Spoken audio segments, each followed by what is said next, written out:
আসসালামু আলাইকুম। Online portal থেকে পড়ছি।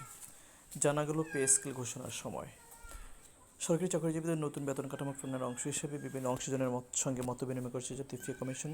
বৃহস্পতিবার 30 অক্টোবর শেষ হচ্ছে এই মত বিনিময় পর্ব। কমিশন সূত্রে জানা গেছে, সংশ্লিষ্ট মন্ত্রণালয়ের বিভাগের মাধ্যমে যাচাই বাছাই করে প্রায় 300 সংগঠনকে এই আলোচনার জন্য ডাকা হয়। অনলাইনে মতামত গ্রহণ শেষে এখন সরাসরি মত বিনিময় চলছে, যা আজই শেষ হবে, মানে বৃহস্পতিবার শেষ হবে। সূত্র জানিয়েছে, মত বিনিময় শেষে প্রাপ্ত সব মতামত বিশ্লেষণ করে কমিশন চূড়ান্ত সুপারিশের খসড়া তৈরি করবে। সদস্যদের সম্মতিতে তা চূড়ান্ত করে সরকারের কাছে জমা দেবে। জাতীয় বেতন কমিশন গঠন করা হয় গত 17 জুলাই। কমিশনকে 6 মাসের মধ্যে চূড়ান্ত প্রতিবেদন দিতে বলা হয়েছে, যা আগামী ডিসেম্বর জমা দেওয়ার কথা রয়েছে।